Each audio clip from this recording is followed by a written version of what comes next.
Narito ang malalaki at makabuluhang balita ngayong araw. Hataw Balita Ngayon.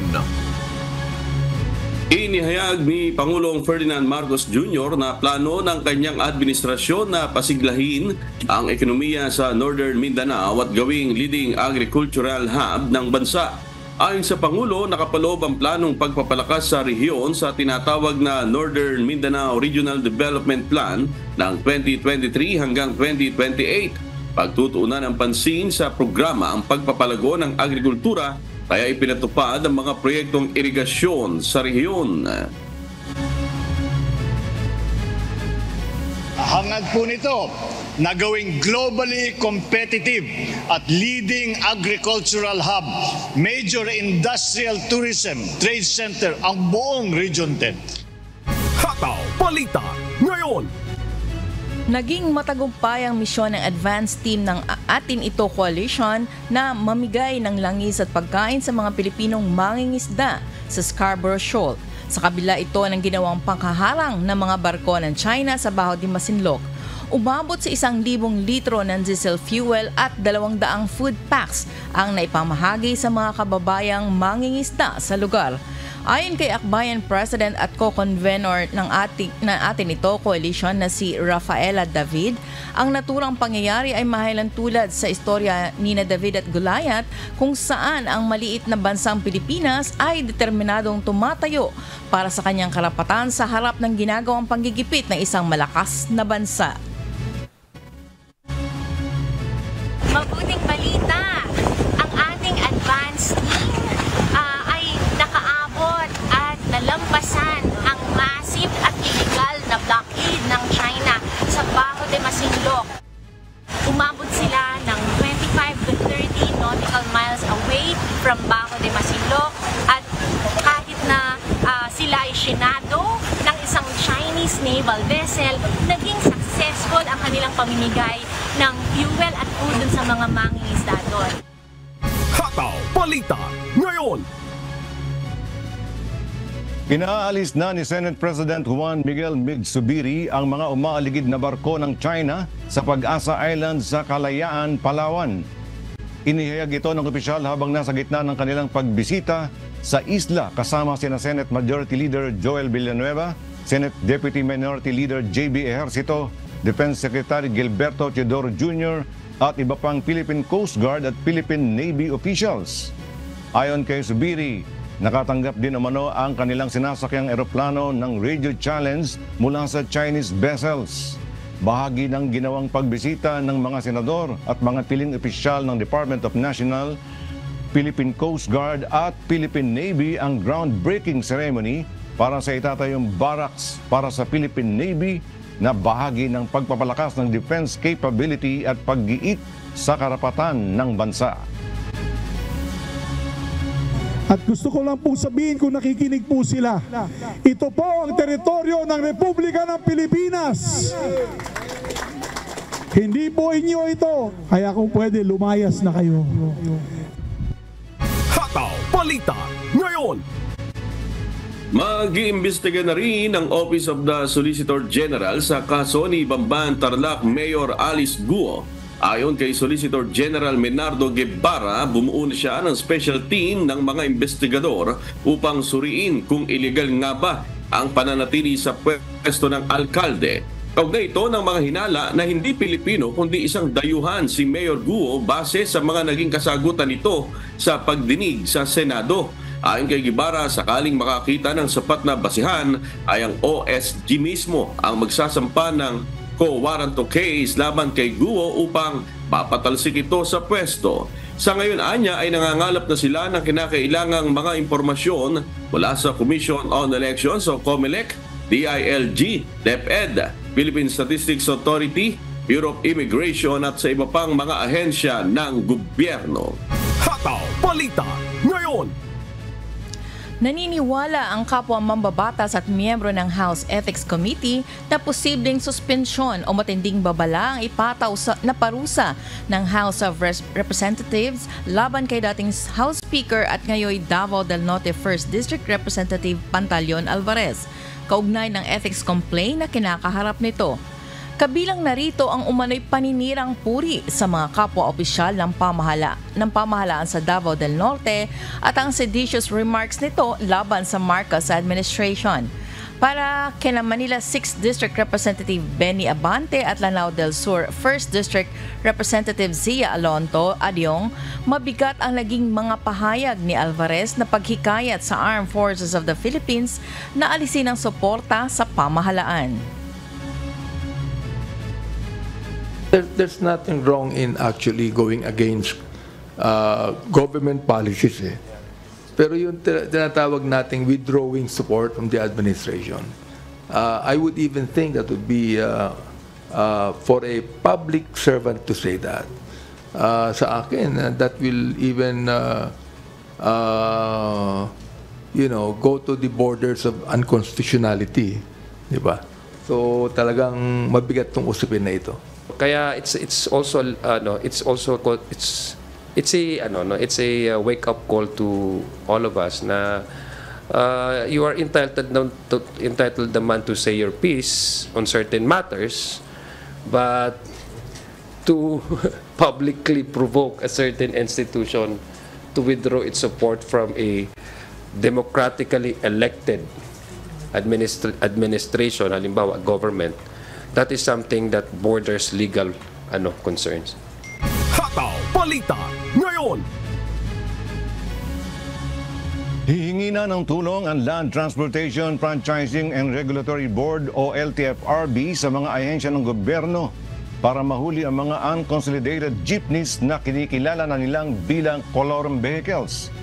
Nakikipag-usap na umano si LTFRB Chairman Chopilo Guadis III sa Metropolitan Manila Development Authority o MMDA, Land Transportation Office LTO, para sa gagawing hakbang laban sa nasabing mga sasakyan. Nauna nang inanunsyo ng LTFRB na simula na kahapon May 16 ang simula ng paghuli sa mga unconsolidated public utility vehicles. Hataw Balita ngayon.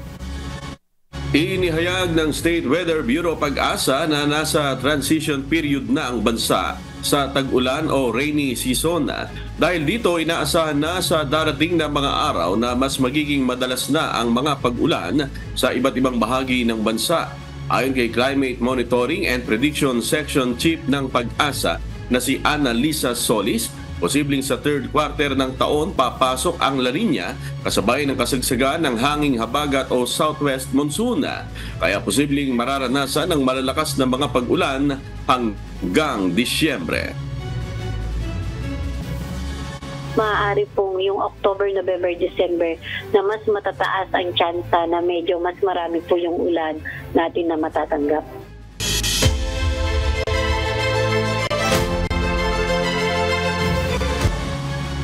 Namahagi ng tulong si Pangulong Ferdinand Marcos Jr. sa mga kababayan nating naapektuhan ng El Nino sa Northern Mindanao. Si Beng Fernandez sumahataw. Hataw Balita ngayon. Personal na abot ng tulong pinansyal si Pangulong Ferdinand Bongbong Marcos Jr. na nagkakahalaga ng 10,000 pesos sa mga pamilyang labis na naapektuhan ng El Nino sa Northern Mindanao. Sa ilalim ito ng kanyang programang Bagong Pilipinas Servisyo Fair.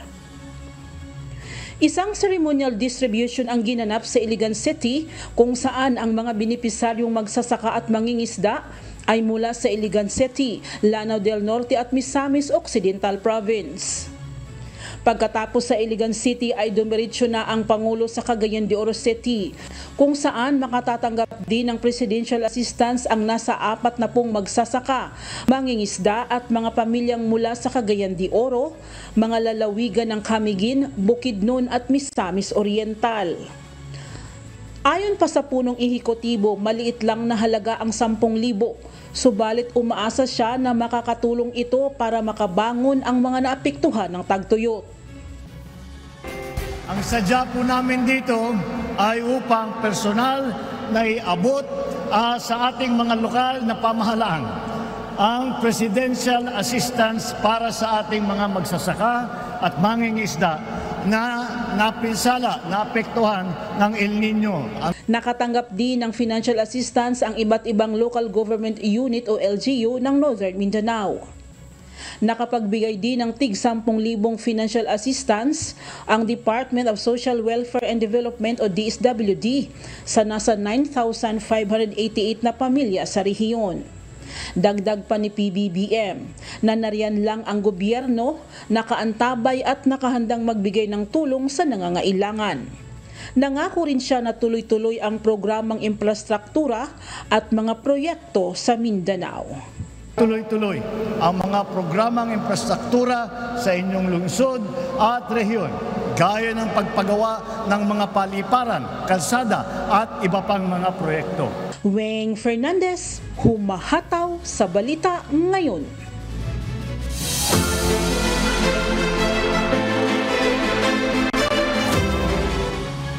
Umalangkada na ang karagdagang 10 bagong modern jeepney ng 2 transport cooperative sa Pampanga.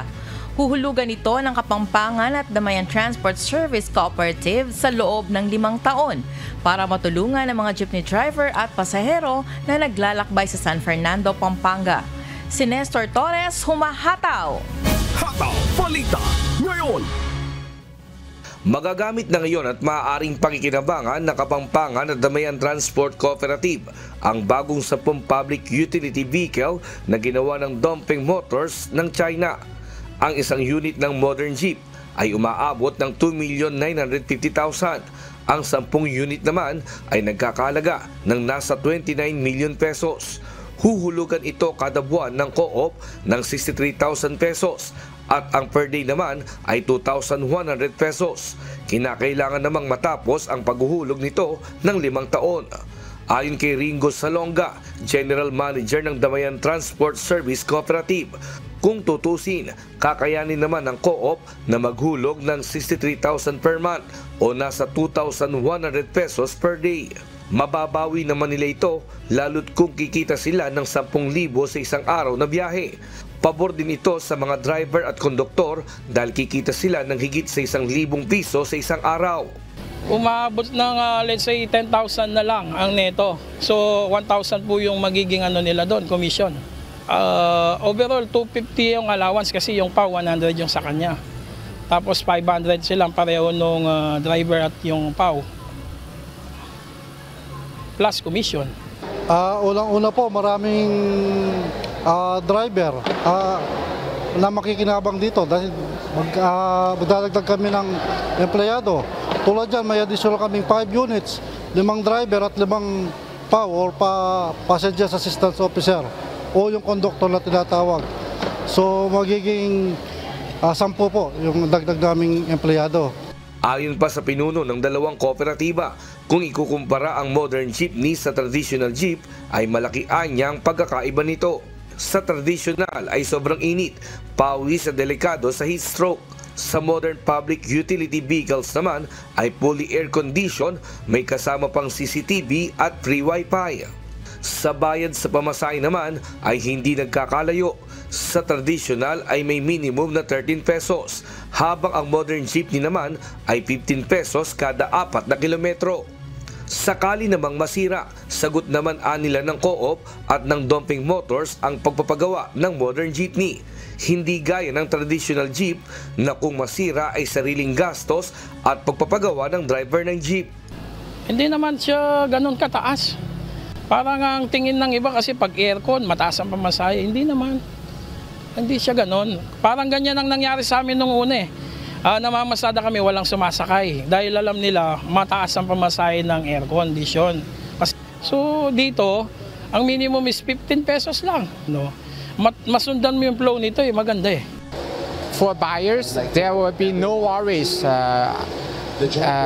regarding the operating the units. It will be catered by the bank financing. So for the bank financing, most likely it's about 4 to 5 years to pay, and down payment maybe 20%. Samantala, dahil tapos na ang consolidation nitong nakaraang Abril, nagpaalala pa rin ang LTFRB sa mga driver ng traditional jeep na nagbabalak pa rin na mamasada. Yung po mga operator na hindi po nakapag-consolidate sa kanilang sa iba-ibang transport cooperative or corporations, at hindi na po sumali doon. So hanggang ngayon po, hindi na po sila pwede mamasada.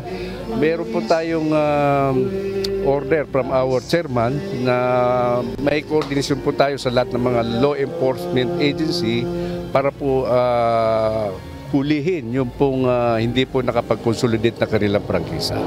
Nestor Torres, humahataw sa balita ngayon.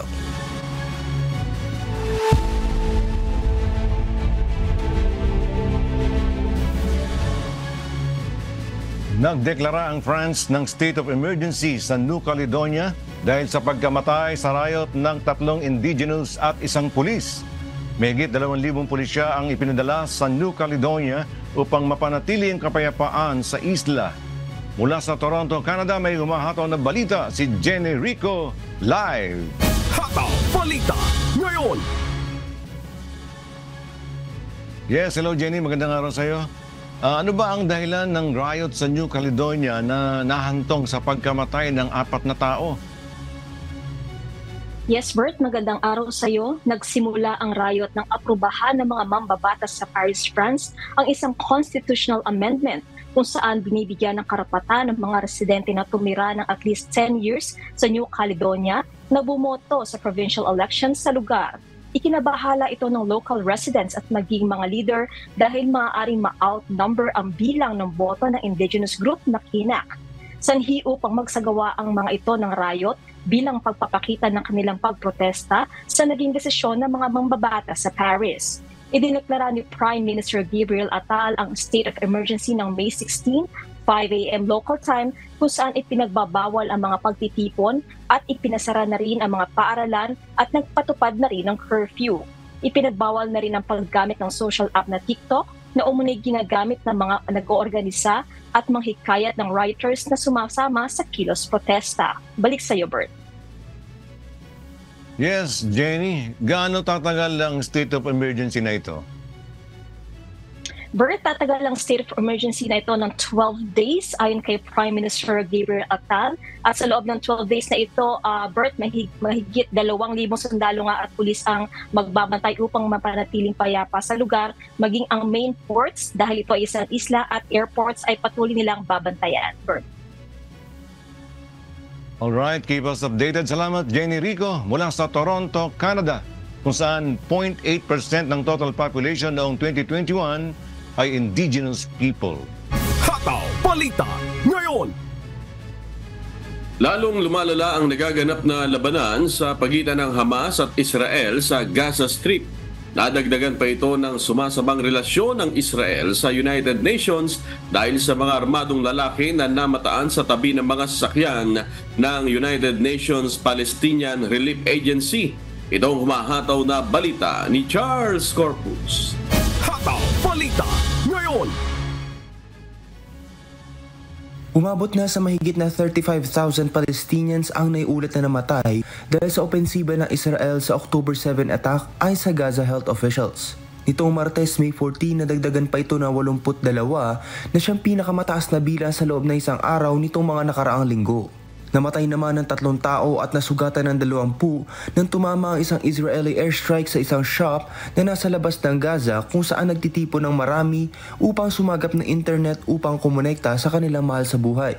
Sa parehong dahilan ay namatay din ang isang local journalist na si Hayed Al-Najjar kasama ng 3 niyang kapamilya sa hilagang bahagi ng Gaza. Samantala, humihingi naman ng paliwanag ang Israel sa United Nations dahil sa namataang armadong lalaki sa Central Logistics Compound ng UN Palestinian Relief Agency sa silangan ng Rafah.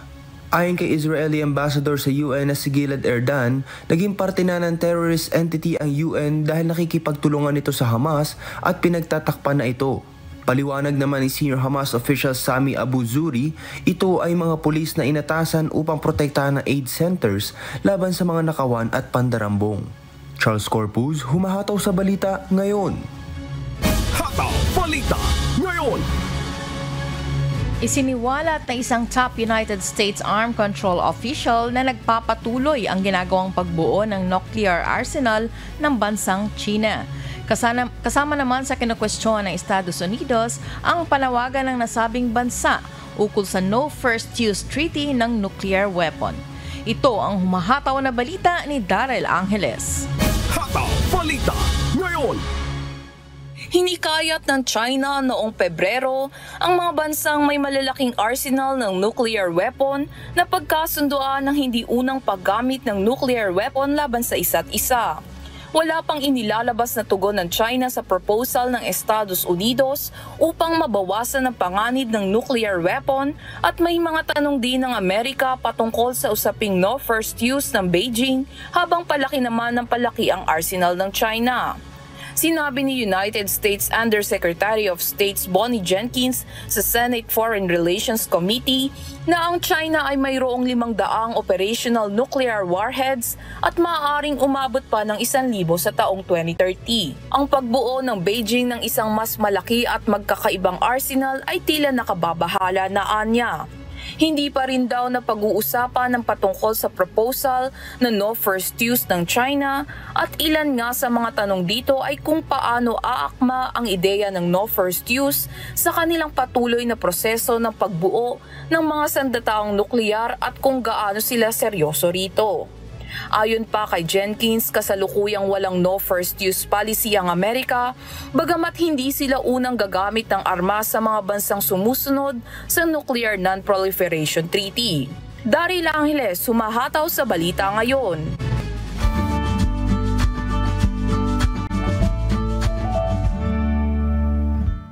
Alamin ang magiging lagay ng panahon sa iba't ibang bahagi ng bansa ngayong araw ng Biyernes. Panoorin po natin ang update mula sa Philippine Weather Bureau Pag-asa. Kasalukuyan, itong shear line ay naapektuhan itong extreme na Northern Luzon. Inaasahan po natin sa weekend ay patuloy pa rin na makakapekto sa extreme Northern Luzon. Samantala, itong easterlies ay patuloy pa rin makakapekto sa malaking pong bahagi ng ating bansa ngayon at sa weekend. Inyong mapapansin, itong makapan na ulap sa bandang labas ng ating Philippine Area of Responsibility. Ito yung ITCZ o Intertropical Convergence Zone. Inaasahan po natin na sa ngayon at sa weekend ay hindi po makakapekto sa ating bansa. At base sa ating mga data, mababa ang tsansa po mabuong low pressure area doon. Kaya sa ating 3-day weather outlook, inyo makikita sa lugar sa Luzon, sa Visayas, at sa Mindanao ay patuloy pa rin na makaranas na maganda at maliwalas ang panahon kung saan ay asahan ang bahagyang maulap hanggang sa maulap ang kalangitan. Pero may tsansa pa rin po na mga isolated na pag-ulan o bigla ang buhos na ulan dulot ng thunderstorm sa bandang hapon o gabi. Ang araw po sikat sa ganap pong 5:28 ng umaga. Ang araw lulubog sa ganap na 6:17 ng hapon.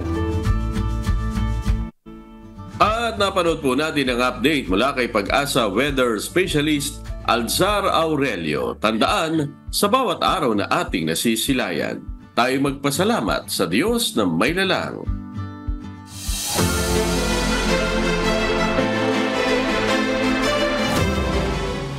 Nagsagawa ng strike ang mga minero ng Dalikno, Itogon, Benguet matapos magbaba ang Mines and Geosciences Bureau Cordillera Administrative Region ng stoppage order.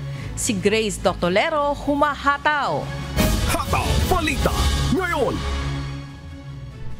Noong 1980 sa murang edad ni Robert, pagmimina na ang kanyang trabaho hanggang sa nagkapamilya. Dito na niya kinukuha ang pangangailangan ng kanyang pamilya pambayad sa mga gastusin ng kanyang mga anak na pinapadala sa Bukidnon Mountain Province. Pero ngayon, problemado siya dahil ipinatigil ng Mines and Geosciences Bureau Cordillera Provincial Mining Regulatory Board ang pagmimina sa kanilang lugar. Si Aling Judith, sa minahan na rin umaasa kung saan sa konting kinikita sa pagmimina may naiuwi siya sa kanyang pamilya at gamot para sa kanyang asawang may sakit. Ngayon, ipinatitigil ang pagmimina sa nasabing lugar, alalahanin nito ang pang-araw-araw na gastusin at saan siya ngayon kukuha ng pambili ng gamot ng kanyang mahal na asawa.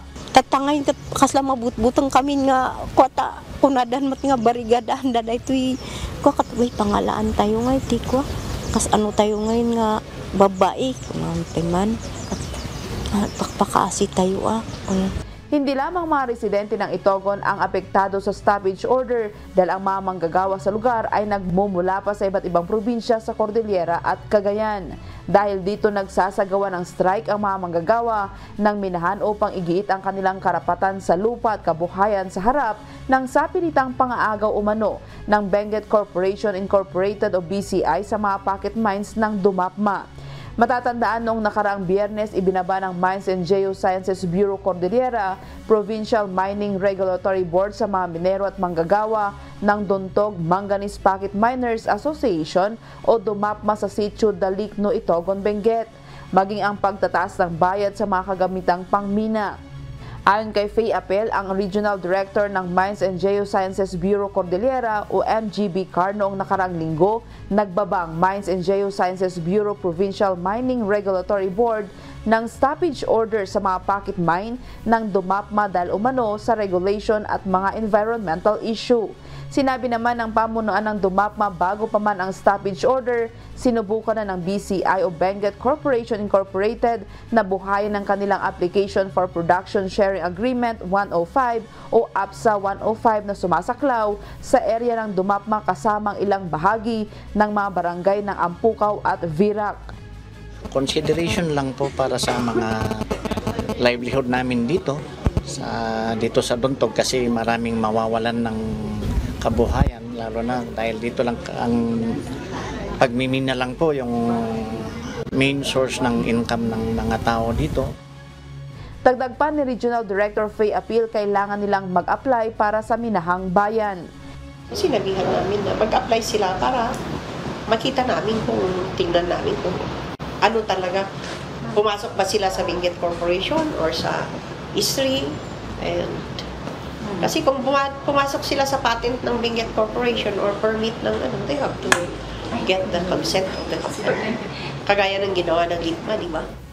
Iginiit ng mga mamamayan ang kanilang mapanawagan sa pamamagitan ng pagbabarikada na nagpapakita ng kanilang pagkakaisa at pakikibaka para sa kanilang mga karapatan. Grace Doctolero, humahataw sa Balita Ngayon.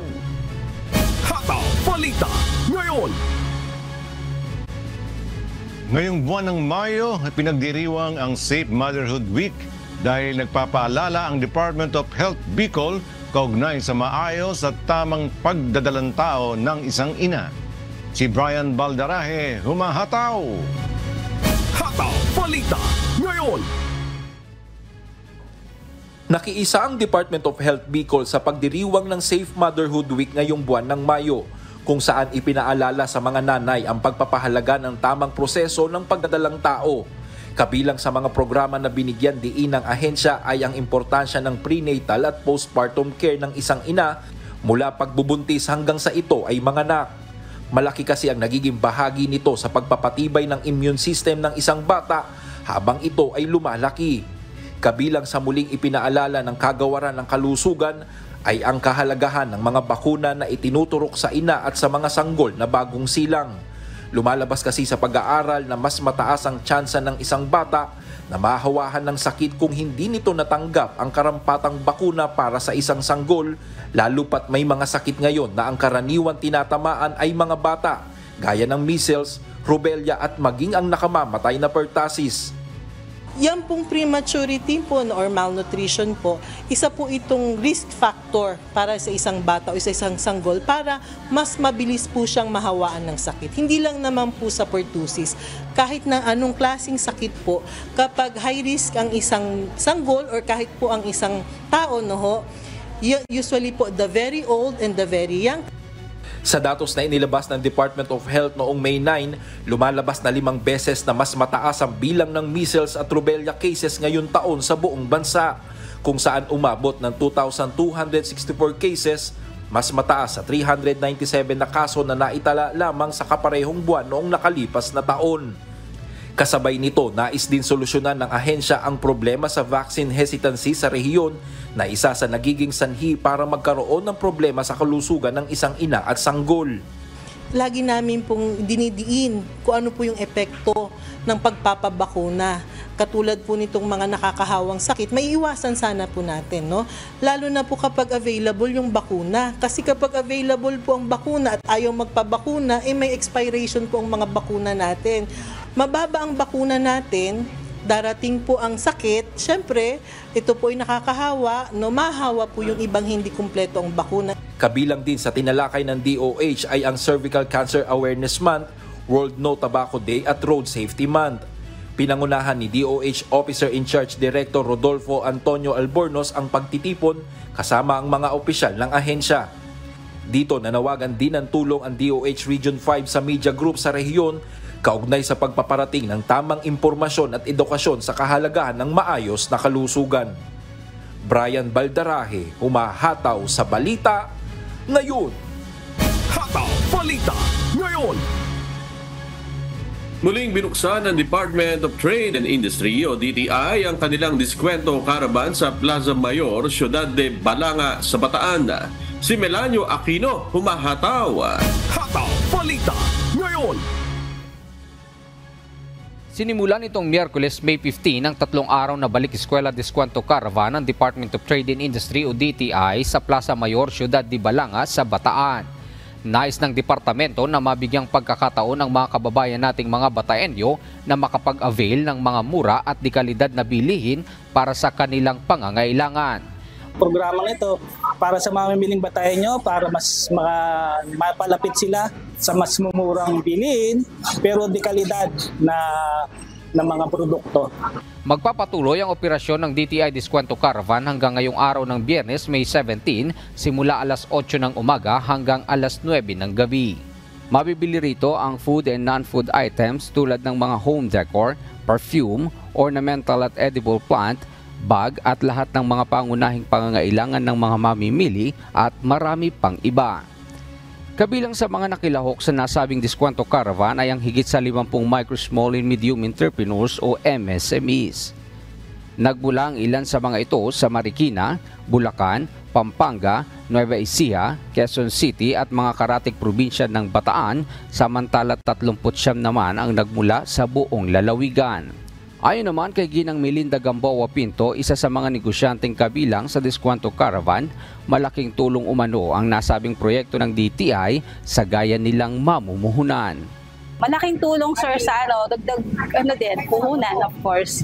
And yun, nakikilala yung product ko dito sa Bataan. Nakakakuha ko ng mga customers, hindi man dito everyday, kahit na tuwing meron lang okasyon. Malaking factor tsaka malaking tulong kasi nakakakuha ko ng market. Kaya naman inanyayahan ni DTI Bataan Provincial Director Aileen Ocampo ang mga mamamayan sa buong lalawigan na tangkilikin ang Diskwento Caravan. I would like to invite po all of you para po tangkilikin ang ating Diskwento Caravan. Ongoing po ngayon dito sa Plaza Mayor de Balanga from May 15 to 17. So 3 araw po ito na magbibigay kami ng minimum of 10% discount po. Mga SMEs po na kasama natin ay galing po ng Bataan, ng Pampanga, ng Bulacan, and Nueva Ecija. Kasama rin po natin ang mga magsasaka and retailers po na mag-o-offer po sa inyo ng mga pangunahing bilihin po, basic necessities and prime commodities. Layo ng Department of Trade and Industry o DTI na ilapit sa mamamayan ang Diskwento Caravan upang mas maabil ng mga ito ang pamimili sa mga produktong abot kaya at matibay. Melanio Aquino, humahataw sa balita ngayon. Hataw Balita ngayon. Dumaong sa Legazpi City, Albay ang isang international cruise ship na lulan ang halos 300 German tourist. Inaasahan na sa pagdalaw nito, mapapalakas ang international cruise tourism sa lalawigan. Si Jerry Galicia, humahataw! Hataw Balita ngayon. Nasa Legazpi City, Albay ang isang international cruise ship na Hanseatic Spirit ng Hapag-Lloyd TUI Cruise para makisa sa pagdiriwang ng Magayon Festival at masilayan ng isa sa pinakamagandang tanawin na Mayon Volcano sa lalawigan. Dumaong ang dambuhalang sasakyan pandagat sa pantalan ng Legazpi City nitong umaga ng Huwebes, May 16. Lula nito ang nasa halos 300 German nationals at mahigit 100 German at Filipino crew nito. Ikalawang pagkakataon nang nakabisita ang naturang cruise ship sa Legazpi City matapos ang unang pagdating nito noong nakaraang taon. Nanggaling pa mula sa Papua New Guinea ang naturang sasakyang pandagat at dumaan sa Yap Islands at tuluyang naglayag at dumaong sa Pilipinas. Siyang unang destinasyon nito sa Asia. Ito na ang ikatlong pagkakataon na may international cruise ship na dumaong sa Legazpi City Port. Una noong taong 2018 at nasundan pa noong nakaraang taong 2023. Inaasahan na sa pagdalaw ng mga sasakyang pandagat, mapapalakas nito ang international cruise tourism sa lalawigan ng Albay. Jerry Galicia, humahataw sa balita ngayon.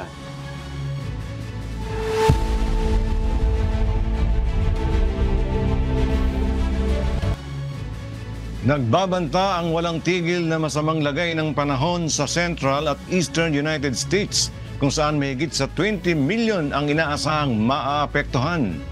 Ito ang humahataw na balita ni Abby Valdez. Hataw Balita ngayon.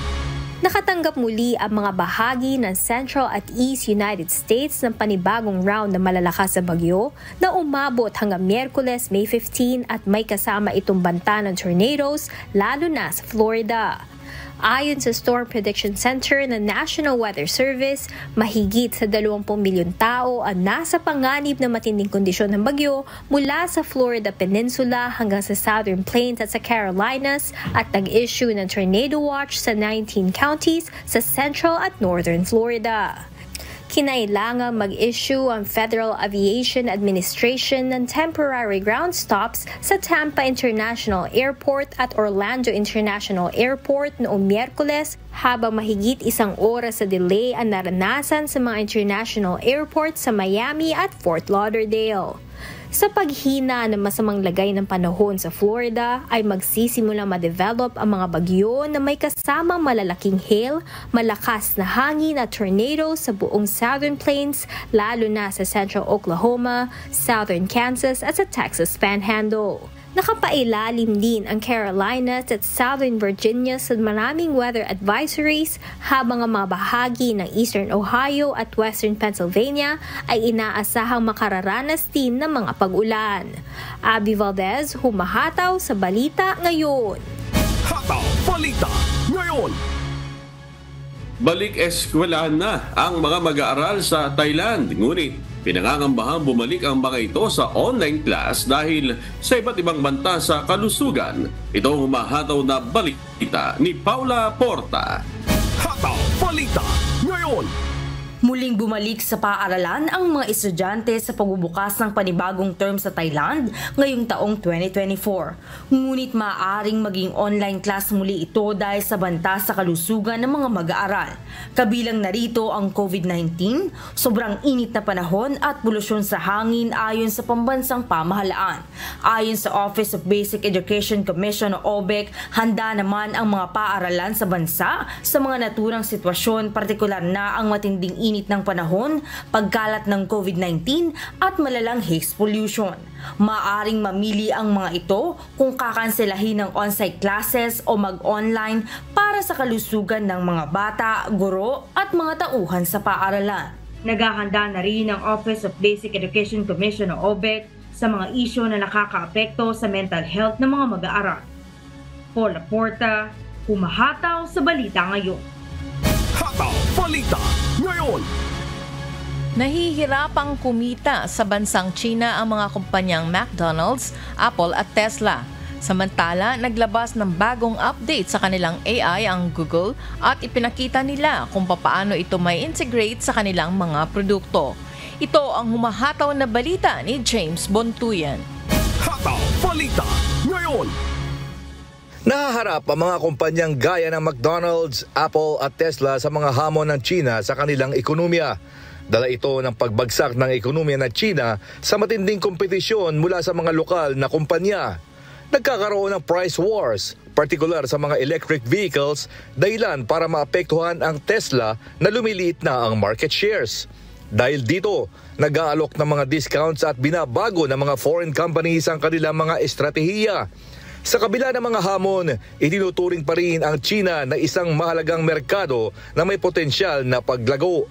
Ipinakita naman ng Google ang mga kahangahangang tampok na Artificial Intelligence o AI sa kanilang I.O. conference. Ipinakilala nila ang kanilang tools na gamit na ang kanilang AI model na Gemini 1.5 Pro. Dahil dito, mas na-enhance ang features ng Gmail at Photos. Nakakapag-summarize na ng mga Gmails ang Gmail application at kaya na magbigay ng mas malalim na insight sa mga imahe ang Photos app. Kaya na rin ng kanilang AI na mag-manage sa mga tasks at pati ang maghanap ng mga nawawalang mga gamit. Nang Martes din, inilabas na ng Google ang isang bagong search engine na gumagamit ng artificial intelligence para magbigay ng mga sagot kaysa sa mga link ng website. Layunin nito na mas mapabilis ang paghahanap ng impormasyon, ngunit posibleng magkagambala naman sa mga trapiko ng data sa internet. Makikita ang pagbabago ngayong linggo sa Estados Unidos at libu-libong mga tao ang makakita ng mga AI-generated na summaries sa itaas ng search results page. Makikita lamang ang mga summaries na ito kung nakikita ng teknolohiya ng Google na ito ang pinakamabilis at epektibo na paraan para makasagot sa tanong ng user. Mananatili pa rin ang traditional links at advertisements para sa mga simpler searches. Ipinapakita ng mga inobasyon na ito ang ginagawa ng Google na may integrate sa araw-araw na pamumuhay ang artificial intelligence. Gayunpaman, meron pa ring mga suliranin lalo na sa accuracy at bias sa mga AI-generated content. James Bontuyan, humahataw sa balita ngayon.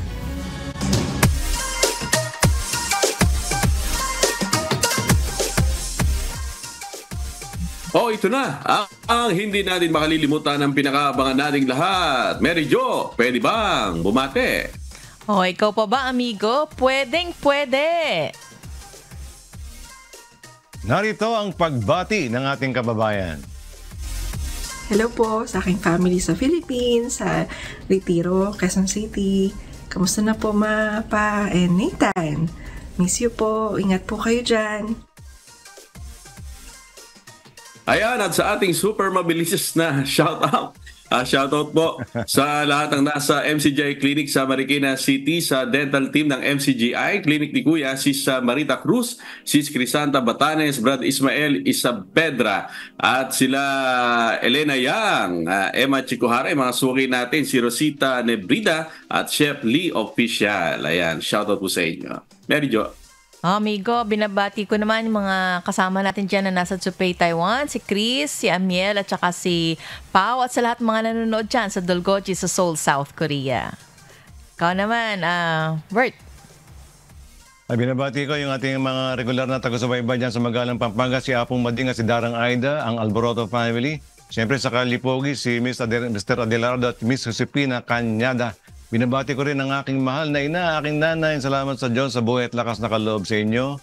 She's 87 years old. Siyempre sa aking mahal na asawa, si Tess, at sa aking mga anak, Nico, Eileen, Shasha, and Andrew, sa aking apo, si John and Anna Banana. At siyempre kay Brad Bot and Sislet Tansenko and family. Merjo. Yun, at patuloy naman po namin kayong inaanyayahan sa gaganaping mass indoctrination ng MCGI. Magsisimula po ito sa May 20, araw ng Lunes, 7 p.m. Philippine Time, sa official MCGI social media accounts. Kabilang ang MCGI channel at ang official YouTube channel ng members, Church of God International.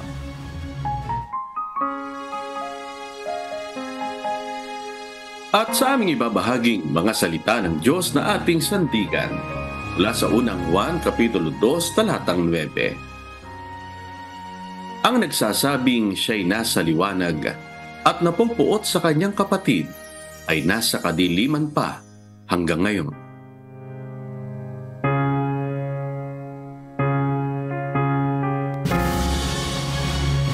At yan pong mga humahataw na balita ngayong umaga ng Biyernes, ika-17 sa buwan ng Mayo 2024. Sa ngalan po ng lahat ng bumubuo ng UNTV News and Rescue, UNTV Radyo Libertad 1350 at ng ating mga correspondent mula Luzon, Visayas at Mindanao. Mula po rito sa Pilipinas, ako po inyong amigo Sherwin Kulubong. At yan po ang mga humahataw na balita sa iba't ibang panig ng mundo ngayong umaga ng Biyernes, May 17, 2024. Mula dito sa UNTV Studio, ako si Mary Jo Maleriado. Ako naman si Bert Cerudo mula dito sa Dubai, United Arab Emirates.